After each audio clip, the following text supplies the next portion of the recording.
brief presentation on a topic that I think will be pertinent to you to do more extraordinary things with your life to help you master your life. If you have something to write with and write on, you may want to take notes. Many people do. Um, the topic today is, are you sure you want to retire? Now, some of you are very young, and you're probably not even thinking that along that lines.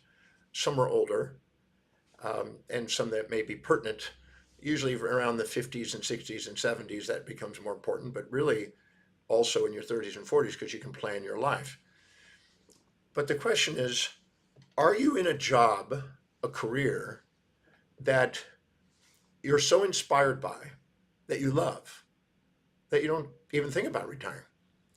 You know, when I meet people who are musicians or singers or performers or people that are business entrepreneurs, many of them do it right up to the last age. I mean, we think of Buffett, Warren Buffett, he's he's in his 90s and he's still cranking. And Charlie Munger, the same thing. And you see many great business leaders and great entrepreneurs and great singers and actors and even sports personalities.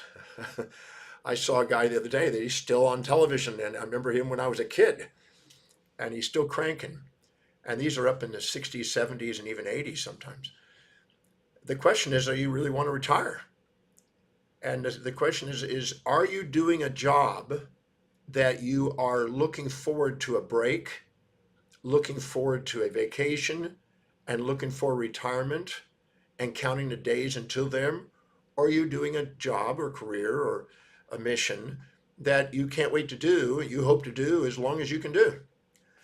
Because if you're having a Monday morning blues, a Wednesday hump day, a thank God it's Friday and a week friggin' end type of function, and you go and work to earn an income, and then you want to escape it, or a vacation or a break or a vacation or a retirement to spend your money on it, you may want to question that. Is that really how you want to live your life? You know, when you're doing something that's so meaningful, so inspiring, so something you love doing, you don't think about a break. Think about when you're doing a job that you're really engaged in. You don't want to take a break. You don't want to stop. You're on a roll. And I think about that. I've been doing speaking now for 50 years. I don't think about, oh, I want to get a vacation away from that. I love doing that. I probably would do that any day. I mean, I do it 7 days a week. So the question is, what is it you're doing on a daily basis? Are you doing something you love to do, or are you doing something you got to do? There is a scale in life. The top of the scale would be something you love to do. And then right underneath that would be you choose to do. Then underneath that is something you might desire to do. Then underneath that would be want to do. And then you'd have underneath that need to do. And then should, ought to, or supposed to do. Or got to, have to, and must. That's the lowest level. That's because you've got a friction and you've got resistance and you don't really want to go to work at the bottom level. At the top, you can't wait to go to work. In the 1980s, while I was doing consulting across America predominantly, some into Europe, where I was going into a doctor's office and helping them revamp their office and make them more productive and help them grow their practice. In those days, I was noticing the language of how engaged people were when they were working. When they were really engaged and really inspired, they were saying, man, I love it. I love my job. This is what I'm doing. It's inspiring. And they were working and they didn't think about breaks. But the people that are going, man, I got to do this, I got to do that. They just had to get a break. They had to escape something that they're fighting inside.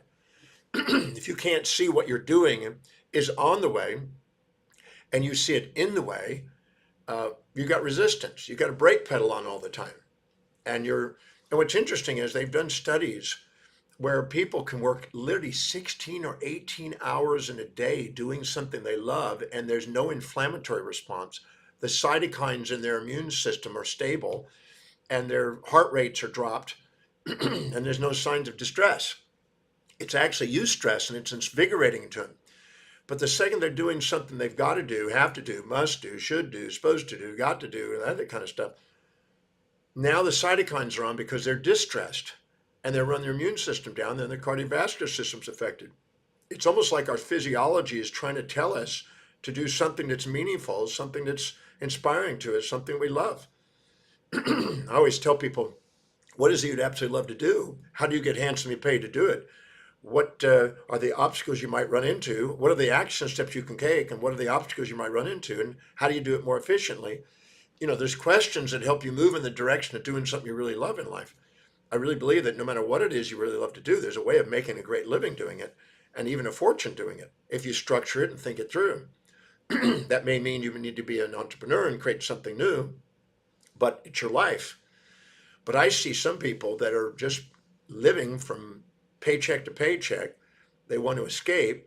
They go off on a vacation to, have some fun because they're not having fun in their life, and they're having doldrums. And I look at that and I go, why? Why not prioritize your life? I always say that you've got two ways of handling your job. You either can go and do something you really love to do and delegate lower things as an entrepreneur, or you can take the job you have and link how those job responsibilities are helping you fulfill what you value in life so that you have meaning in it. I've had people that are maybe not inspired by their job and ask a new set of questions and found out what they really valued in life and found out how their job description is helping them get that. And now they're engaged and all of a sudden they're inspired by it. I do that in the Breakthrough Experience program many times. And so your values dictate this. If you don't know what your values are and you're going through life and you feel like you have the doldrums and you feel like you've got to go to work and you just want to take a break and go to a stand in a line at a Starbucks or something like that and OD on sugar and and just to keep up and engage, just to kind of keep yourself alive, to me that's insane. That's a crazy way of living. I can't imagine doing that every single day. I just think that that's a routine and a rut. I think it was Ernest Becker who wrote the Denial of Death, and he talked about how specifically, people who are basically fitting into the herd and just going through the herd instinct and impulse and just living as a repeated, automaton, is not the way to exist in your life, not the way to function. So you want to ask yourself, what is it I would absolutely love to do? How do I get beautifully and handsomely paid to do it? What are the action steps I can do today to make it happen? What obstacles might I run into? How do I solve in advance? What worked and what didn't work today? How do I do it more effectively and efficiently tomorrow? And no matter what happened today, how does it help me get what I want in life? So you're engaged. And I see people that when you're not living in their highest values and they're not inspired by their career, then what they do is their blood glucose and oxygen goes into their amygdala. Their amygdala comes online. Now they want immediate gratification, and that's why they want something to quick fix, quick sugar, quick food, quick something, to override the doldrums and the unfulfillment levels. And then they just basically they're thinking about what the next break is. They're thinking about what the next meal is. They're thinking about the next shopping spree. They're feeling about what they can do that's a consumer item. The amygdala is into consumption of food or sugar or clothes or shopping or porn or who knows what. And in the process of doing that, we're basically distracted from doing something that's meaningful and productive that allows you to move ahead financially and move ahead in life and feel fulfilled in life. When you're doing something that's high in priority, at the end of the day, you go, thank you. If you're not, you go, whoa, what a hell of a day. And then you end up taking some of that frustration down onto the teams below. So I'm a firm believer in asking yourself the questions, how is it I can do what I love in life? And how is whatever I'm doing helping me fulfill what's meaningful? If you don't take the time to ask that question, you may be sitting there in frustrating job and having a Monday morning blues and weekends type of mentality. So the question is, do you really want to retire? If you're wanting to retire, I mean, maybe if you're 100 years old and you're ready to retire, that's fine. I know some people literally 100 years old still cranking. I have a friend who's in Monaco and he's in Toronto and he's also in Sydney, Australia and Melbourne, Australia. And he travels all over the world and he's 90 something years old and he's still running a major company and still cranking and still alive and still focused. He doesn't have the senility that some people have because he's inspired by something. And I think that's an inspiration. So, we arbitrarily, I think it was in the early 1900s, we had a bit of a political issue. We had a whole bunch of unemployment. And so in the process of doing that, they had to figure out how to get some people off the streets to lower the employment. So they just set up this artificial retirement thing at 65. And then they had this kind of pension for it, which is called Social Security they started. when they started the Social Security, people only lived to 63. So they figured, we'll give it to you at 65. If you only live, the average age was 63, so there was no real cost, and it was a way of getting money into the company, into the government. Then people started living 65, 70, 75, now 85. And so that backfired a little bit, and that cost the government more than they expected. But the people got in the habit that you're going to retire at 65. Okay, that may be true. Maybe you want to do that, but what are you going to do? Many people, when they retire, they end up having they accelerate their aging process and die. I think there's a very common stat in actuarials that show about 18 months after a person retires, sometimes they go. They don't live. I always say that those that have a purpose in life and it's something that's meaningful in life, something they want to do that contributes, that makes a difference, they keep their body and mind active. If you don't use your muscles, they atrophy. You don't use your brain, it atrophies. If you don't use your body and you don't use your capacities, they atrophy. I had a friend who decided that he was going to be financially independent at a young age, and I'm all for financial independence. I wanted to be financially independent, not so I could retire. I wanted to have financial independence so I could do what I love and love what I do without having to work. So I'm automatically in that love zone. And this guy basically, reached a certain level of income, and he decided he was going to retire and go golfing and everything else. And he was late 50s, going on 60, and he decided he did that. And then about 3 years in, he goes, "I can't handle this. Now I talk to my buddies, and they're still in business, and they're keeping current, and I'm behind times, and I'm living in the past, and I'm not as driven, and my wife's telling me what to do around the house, and I'm used to being in command and used to running a business, and now I'm feeling like I'm just drifting and dying out." And he said, "I can't do this. I'm going back to do some work." And I remember working with a guy also in Melbourne, Australia, that was going to retire at 63, and he said, "No, I can't do that." And he just realized that's not where it's at. Some people think, well, there's a greener pasture out there, but that's only because they never did something they really love to do. When you're doing something you really love to do, you don't think about, I want to get away from it. So if you haven't prioritized your life and organized your life to do something you really love to do, then it might be time to do that. Because if you're young and you build momentum, if you're doing something you love to do and you become great at it and become an expert in that, you build momentum and it pays off. And you end up probably making way more income in your life too than just a job. But at the same time, you want to make sure that you're doing something that's meaningful. When I ask people, how many of you go to the moments in your life where you have the biggest fulfillment in your life, people are going to put their hands up. They're going to say, at the moments that I actually got thank yous from people that I've contributed to life and did something that was meaningful that helped them. And so work is not something to be drudged. Work is something to be looking forward to. Work is a magnificent thing to do in life, something that's a service to people. It's a fulfillment source. So I'm a firm believer in asking yourself the question, what is it I really absolutely love to do? And how do I go do that? And how can I take whatever my job is and help me find out how it gives me meaning? Because you can do that. You can take your job description and ask, how specifically is this job duty helping me fulfill what's most important to me and meaningful to me? And if you make the links, your brain will automatically start to be inspired to go to do that job. I mean, why would you want to go through a life and just have a drudgery when you could at least go in there and do that? You can at least take the job you have.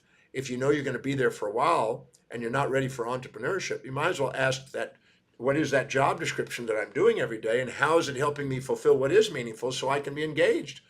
You'll be more productive, more inspired, you'll have better health, you'll be more engaged in helping people, you'll be more present with them, and you won't have this Monday morning blues, Wednesday hump day, thank God it's Friday. And in the breakthrough experience, I have a great number of people that come into the programs, and some of them are really doing what they love to do, and they're just taking off, and they just want some new catalyst, and they want to dissolve some emotional baggage and want to get even more clear on it.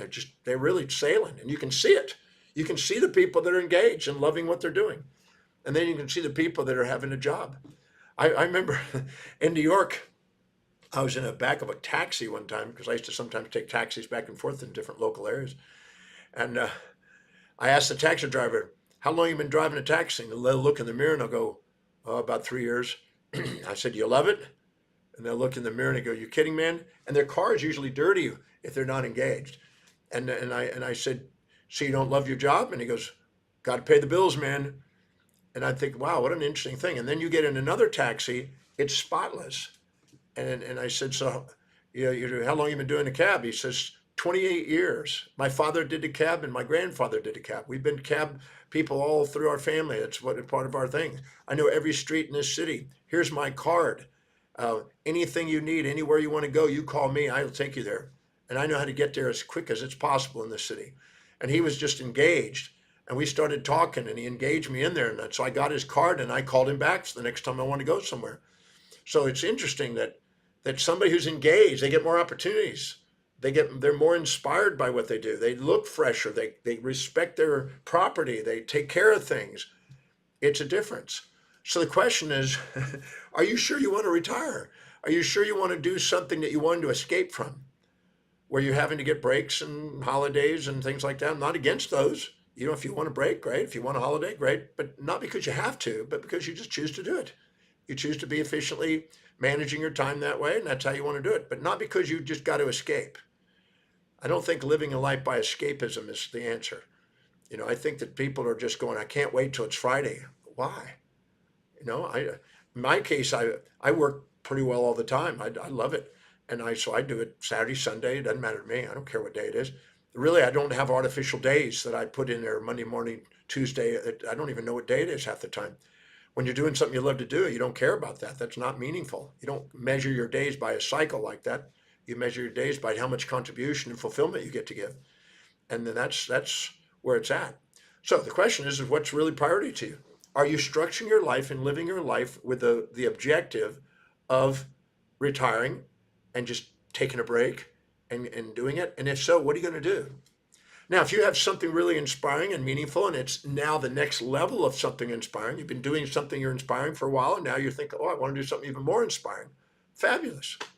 You know, some people want to get off and they want to travel the world or go and do the things that they've dreamed about doing for a long time that they didn't have to do. That's fine. I'm not against that. But just make sure that you're structuring your life in a way that's meaning and fulfilling in your life. You know, if you're not, you're holding yourself back. My opinion, you're holding yourself back from something that's great. So you want to prioritize it. You know, in the breakthrough experience, when people come into the breakthrough experience, I try to help them find out what's really in priority for them.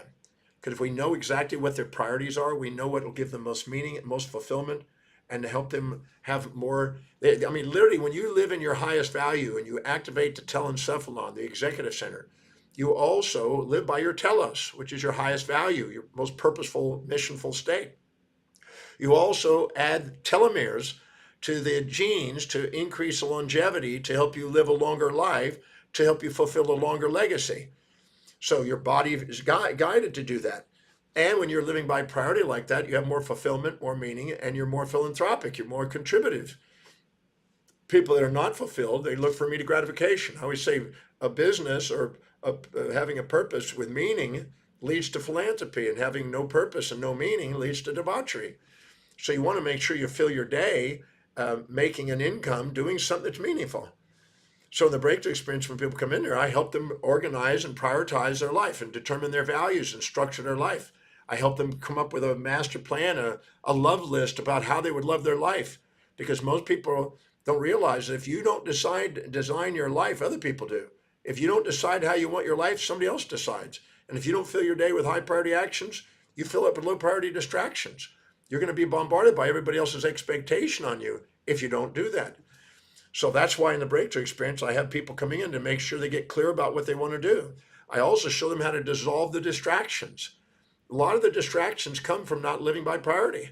But when you do, anything you have infatuations with or resentments, anything you're proud of or ashamed of, anything that's distracting you from being present and purposeful and patient and productive, you're missing out on the fulfillment of life. So that's why in the breakthrough experience, I'm teach people the Demartini method to dissolve all the baggage that distracts them. And then I teach them how to be on priority according to their hierarchy of values and how to delegate things and how to link things. I teach them how to not subordinate to all the people around them, which are the ones that distract them and cause some of the chaos.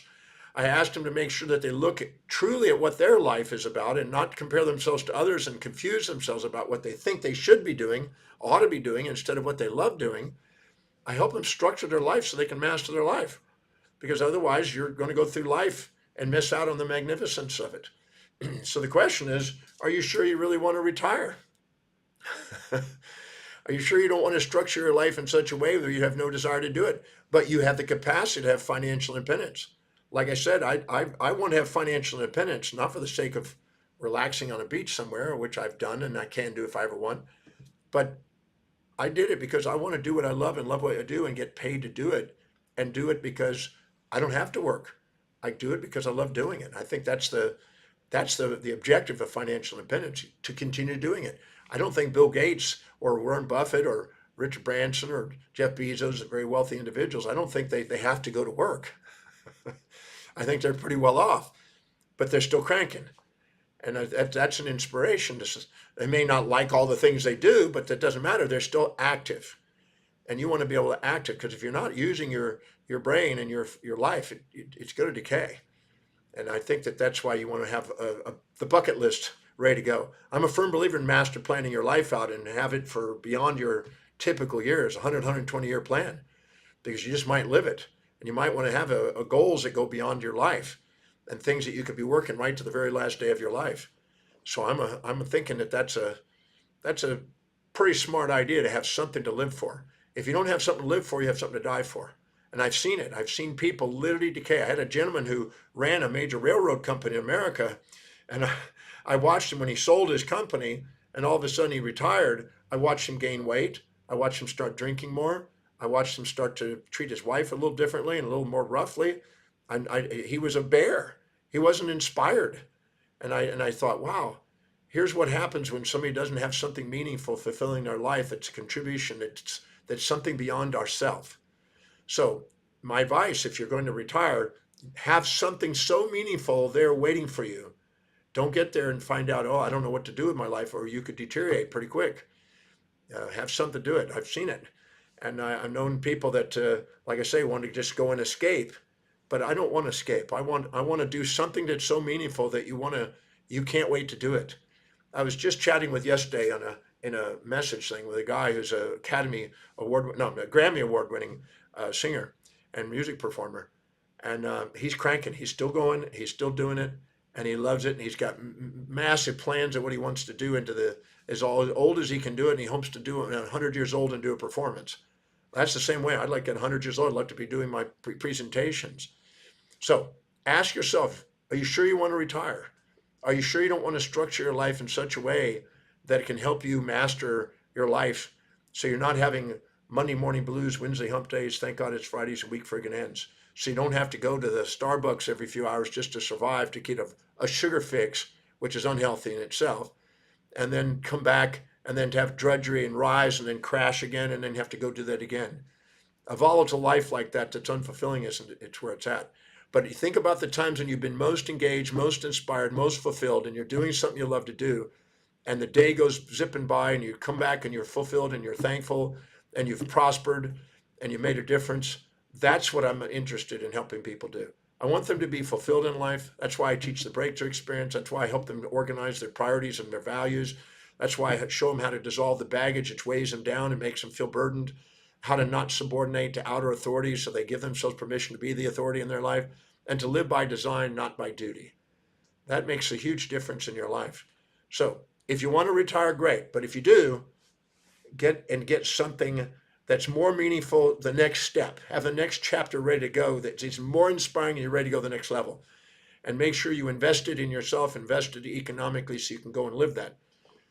But don't just get by on mediocrity and settle for less and then retire and then decay, because I don't think that's where it's at.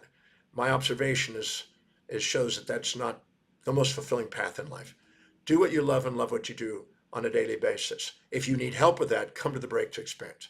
I'm certain that what I teach you there is going to help you on that path. And I'm certainly love watching people who make that difference and make that jump and stop doing something of mediocrity and go do something with extraordinary objectives. So they have something meaningful to do. Again, philanthropy is far better than debauchery. And you'll do more with your life if you do something that's meaningful and inspiring and prioritize your life. So come to the Breakthrough Experience. Let me help you do that. Don't subordinate to the world on out there. Design your life from within. When the voice and the vision on the inside is louder than all opinions on the outside, you begin to master your life. So that's my weekly presentation. I look forward to seeing you at the Breakthrough Experience. Sign up. There's a little thing right there. Sign up and join me. I am absolutely certain that what I share with there will help you in that path. Now, you may be young right now, but time goes by pretty quick, and you want to plan your life and not all of a sudden be coming towards the end and go, oops, I didn't plan it. Those that fail to plan, plan to fail, as they say. So give yourself permission to take command of your life now and do something of a long, prosperous life. I'll see you next week. Join me at the Breakthrough Experience. Thank you again.